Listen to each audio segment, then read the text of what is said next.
ನಮ್ಮ ಪಕ್ಷಕ್ಕೆ ಟಿಕೆಟ್ ಕೊಟ್ಟರು KP ರಾಜುರವ್ರನ್ನ ನಿಲ್ಲಿಸ್ತೀವಿ. BJP ಪಕ್ಷಕ್ಕೆ ಟಿಕೆಟ್ ಕೊಟ್ಟರು ನಾವೆಲ್ಲ ಒಟ್ಟಿಗೆ ಸೇರ್ಕೊಂಡು ದುಡಿತೀವಿ. ಇಬ್ಬರಲ್ಲಿ ಯಾವುದೂ ಭಿನ್ನಾಭಿಪ್ರಾಯಗಳಿಲ್ಲ ನನ್ನ ಭಾವನೆ. ಜನವರಿ 18ನೇ ತಾರೀಕಿಗೆ ಒಂದು 25-30 ಸಾವಿರ ಜನ ಸೇರಿಸಿ ಅದ್ದೂರಿ ಕಾರ್ಯಕ್ರಮ.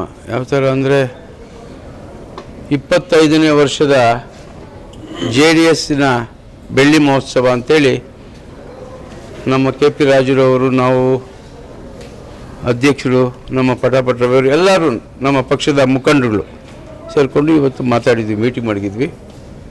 ಬಟ್ ಈಗ ಬೇರೆ ಬೇರೆ ಕಾರ್ಯಕ್ರಮಗಳಿಂದ 18ನೇ ತಾರೀಕು ಏನಾಗಿದೆ, ಅವತ್ತು ಅಮಾವಾಸ್ಯೆ ಒಳ್ಳೆಯ ಕಾರ್ಯಕ್ರಮವನ್ನು ಅಮಾವಾಸ್ಯೆಯಲ್ಲಿ ಯಾಕೆ ಮಡಗಬೇಕು ಅಂತೇಳಿ ನಾವು ಫೆಬ್ರವರಿ ತಿಂಗಳಲ್ಲಿ ಮಡಗಬೇಕು ಅನ್ನೋದು ನಾವು ಕುತ್ಕೊಂಡು ಪ್ಲ್ಯಾನ್ ಮಾಡಿದ್ದೀವಿ. ನಾನು ಕುಮಾರಣ್ಣವ್ರ ಜೊತೆಗೂ ಮಾತಾಡ್ತೀನಿ. ಫೆಬ್ರವರಿ ತಿಂಗಳಿಗೆ ಬರೋದಕ್ಕೆ ವ್ಯವಸ್ಥೆ ಮಾಡಿಕೊಂಡು ನಾವು ಪ್ಲ್ಯಾನ್ ಮಾಡಿ ಇನ್ನೊಂದು ರೌಂಡ್ ಮೀಟಿಂಗು ಮಡಗ್ತೀವಿ. ನಾವು ನಿಮ್ಮಲ್ಲಿ ಪ್ರೆಸ್ ಮೀಟ್ಗೂ ಕರಿತೀವಿ. ಇದೇ ಥರ ಅಲ್ಲಲ್ಲೊಂದು ಮೀಟಿಂಗ್ಲಿಂದ 2-3 ಮೀಟಿಂಗ್ಗಳು ಮಾಡಬೇಕು ಅನ್ನೋದು ಪ್ಲ್ಯಾನ್ ಇದೆ. ಅದ್ರ ಒಳಗಡೆ 22ನೇ ತಾರೀಕು ಜನವರಿ 22ಕ್ಕೆ ನಿಖಿಲ್ ಕುಮಾರಸ್ವಾಮಿ ಅವರು ಬರ್ತ್ಡೇ ಇದೆ. ನಮ್ಮ ತಾಲೂಕಲ್ಲೇ ನಾವು ಮಡಗಿ ಒಂದು 5-6 ಸಾವಿರ ಜನ ಸೇರಿಸಿ ಅವರಿಗೆ ಕರೆಸಿ ಇಲ್ಲಿಂದ ಚಾಲನೆ ಕೊಡೋಣ ಬರ್ತ್ಡೇಗೆ ಅಂತೇಳಿ ನಮ್ಮಲ್ಲಿ ಮೀಟಿಂಗ್ ಮಡಗಿದ್ವಿ. ಆವತ್ತಕ್ಕೆ ನಾವು ಪ್ಲ್ಯಾನ್ ಮಾಡ್ಕೊತಾ ಇದ್ವಿ. ತದನಂತರ ಫೆಬ್ರವರಿ ಸಮಾವೇಶಕ್ಕೆ ನಾವು ಪ್ಲ್ಯಾನ್ ಮಾಡ್ಕೊತಾ ಇದ್ವಿ. ಗ್ಯಾರಂಟಿ ಯೋಜನೆ ಬಗ್ಗೆ ಸಾಕಷ್ಟು ಚರ್ಚೆ ಆಗ್ತದೆ. ಗ್ಯಾರಂಟಿ ತಲುಪಿಲ್ಲ ಅಂತಲೇ ಅದರಲ್ಲಿ ದೂರ ಸಾಕಷ್ಟು ಗಲಾಟೆ ಗದ್ದಲಾಗಿರುತ್ತದು. ನಮ್ಮ ಕಾಂಗ್ರೆಸ್ಸು ಅಂತೇಳಿ ಜನ ಓಟ್ ಕೊಟ್ಟಿದ್ದಾರೆ. ಪಾಪ ಹಳ್ಳಿ ನಮ್ಮ ಸಮುದಾಯದವರು, ಎಲ್ಲ ಸಮುದಾಯದವರು ಇವತ್ತು ಬೀದಿ ಪಾಲು ಆಗ್ಬಿಟ್ಟಿದೆ. ಇವತ್ತು 5 ಕೋಟಿ 6 ಕೋಟಿ ಎಕರೆ ಜಮೀನು ತಾತ ಮುತ್ತಾತನ ಕಾಲದಿಂದ ರೈತರಾಗಿ ಬೆಳೆ ಬೆಳೆದು ಇವತ್ತು ದಿಕ್ಕಾಪಾಲಾಗಿ KDBಗೆ ಅಕ್ವಿಜಿಷನ್ ಆಗಿ ಬೀದಿಗೆ ಬರ್ತಾ ಇದ್ದಾರೆ. ಅವರ ಜನ ಪರಿಸ್ಥಿತಿ ಯಾಕಂದರೆ ಈ ಥರ ಎಲ್ಲ ಆಗುತ್ತೆ ಅಂತೇಳಿ ಗೊತ್ತಿರಲಿಲ್ಲ. ಇವತ್ತು ಕಾಂಗ್ರೆಸ್ಸರು ಎಮ್ಮೆ ಮಳೆ ಬಿದ್ದಂಗೆ ಆಗೋಗ್ಬಿಟ್ಟಿದೆ. ಅವ್ರಿಗೇನು ಚುಚ್ಚಿದ್ರೂ ಅವ್ರಿಗೆ ಗೊತ್ತಾಗ್ತಾ ಇಲ್ಲ, ಮೈ ಅಷ್ಟು ಅದರ್ಗೆಟ್ಬಿಟ್ಟಿದೆ. ಮುಂದಿನ ದಿನಗಳಲ್ಲಿ ಭಗವಂತನೇ ಕಾಪಾಡಬೇಕು ನಮ್ಮ ಜನನ ಅಂತೇಳಿ ನನ್ನ ಭಾವನೆ. ತಾಲೂಕಿನ ಅಭಿವೃದ್ಧಿ ಬಗ್ಗೆ ತಮ್ಮ ಮಾಧ್ಯಮದವರು ಸ್ನೇಹಿತರೆಲ್ಲ ಸೇರಿಕೊಂಡು ಕಾಂಗ್ರೆಸ್ ಪಕ್ಷವನ್ನು 2 ಬಾರಿ 3 ಬಾರಿ ಗೆಲ್ಲಿಸಿದ್ದೀರಾ. ಅದರ ಬಗ್ಗೆ ತಾವೇ ಯೋಚನೆ ಮಾಡಬೇಕು. ಅವ್ರನ್ನೇ ಕೇಳಬೇಕು, MLA ಅವ್ರನ್ನ, ಯಾಕೆ ತಾಲೂಕು ಅಭಿವೃದ್ಧಿ ಹಿಂಗೆ ಆಗ್ತಾಯಿದೆ. ನಿಮ್ಮ ಸರ್ಕಾರ ಬಂದು ಒಳ್ಳೊಳ್ಳೆ ಚಾನ್ಸ್ಗಳು ಸಿಕ್ಕಿದೆ, MLA ಅವ್ರಿಗೆ ಒಳ್ಳೊಳ್ಳೆ ಚಾನ್ಸ್ ಸಿಕ್ಕಿದೆ, ಯಾಕೆ ಹಿಂಗೆ ಈ ಥರ ಮಾಡ್ತಾ ಇದ್ದೀರಿ ನೀವು ಅವ್ರನ್ನೇ ಕೇಳಬೇಕು. ವಿರೋಧ ಪಕ್ಷ ಅಂತ ತಾವೇ ಹೇಳ್ತೀರಾ.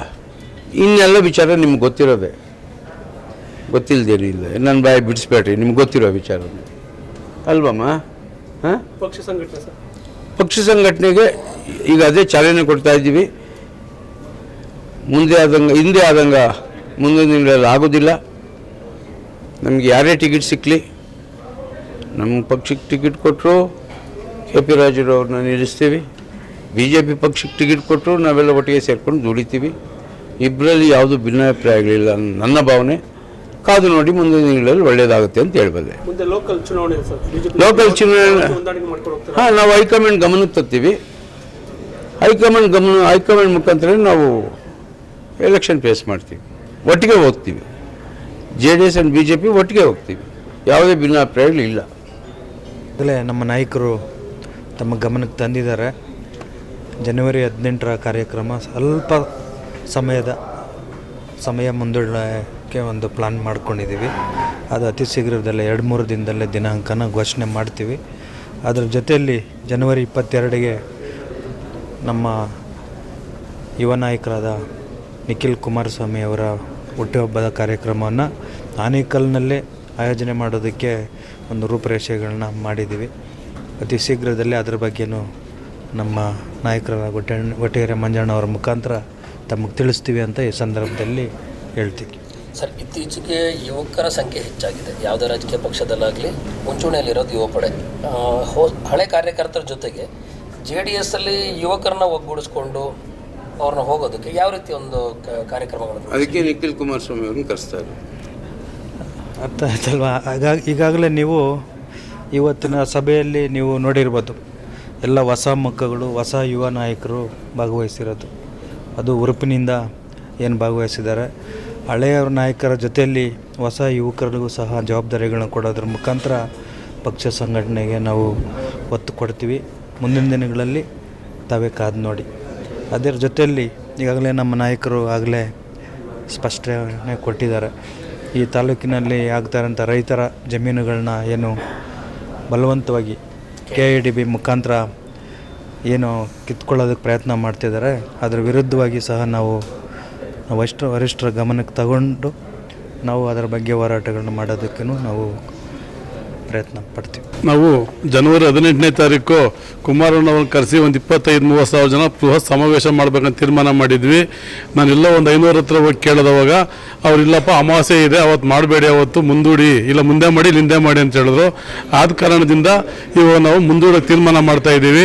ಇವು ನಿಖಿಲ್ ಕುಮಾರಸ್ವಾಮಿ ಬರ್ಡೇ ಜನವರಿ 22ನೇ ತಾರೀಕು ಇರೋದ್ರಿಂದ ನಮ್ಮ ತಾಲೂಕಲ್ಲೇ ಕರೆಸಿ ಬೃಹತ್ವಾಗಿ ದೊಡ್ಡ ಮಟ್ಟದಲ್ಲಿ ಬರ್ತ್ಡೇ ಮಾಡಬೇಕಂತ ನಮ್ಮೆಲ್ಲ ಕಾರ್ಯಕರ್ತರು, ನಮ್ಮ ಗುಟ್ಟಿಗೆರೆ ಮಂಜಣ್ಣವರು ಅವ್ರ ಮಾರ್ಗದರ್ಶನದಂತೆ ಮಾಡಬೇಕಂತ ತೀರ್ಮಾನ ಮಾಡಿದ್ದೀವಿ. ದೊಡ್ಡದಾಗ ನಿಖಿಲ್ ಕುಮಾರಸ್ವಾಮಿ ಅವ್ರು ಬರ್ಡೇ ಮಾಡೋಕ್ಕೆ ತೀರ್ಮಾನ ಮಾಡ್ತಾ ಇದ್ದೀವಿ. ಜೈ ಹಿಂದ್, ಜೈ ಕರ್ನಾಟಕ.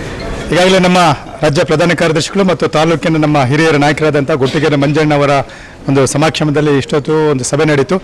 ಸಭೆಯ ಔಟ್ಪುಟ್ ಏನಿದೆ ಅಂತ ಹೇಳಿದ್ರೆ, ಈಗಾಗಲೇ ನಾವು ಬಹಳ ಬೃಹತ್ ಒಂದು ಕಾರ್ಯಕ್ರಮವನ್ನು ರೂಪಿಸಿ ಮಾನ್ಯ ಬೃಹತ್ಕಾರಿಕಾ ಸಚಿವರು ಮತ್ತು ಮಾನ್ಯ ಮಂತ್ರಿಗಳಾದಂಥ ಕುಮಾರಣ್ಣನ ಕರ್ಕೊಂಡು ಬಂದು ಕಾರ್ಯಕ್ರಮ ರೂಪಿಸಿ ಸಂಘಟನೆ ಮಾಡಬೇಕಂತ ಅಂದ್ಕೊಂಡಿದ್ವಿ.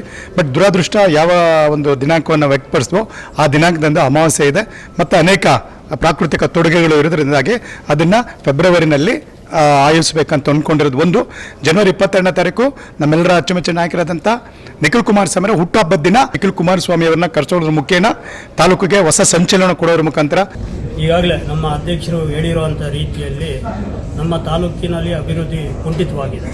ಇದು ಎಲ್ರಿಗೂ ಗೊತ್ತಿರತಕ್ಕಂಥ ವಿಚಾರ.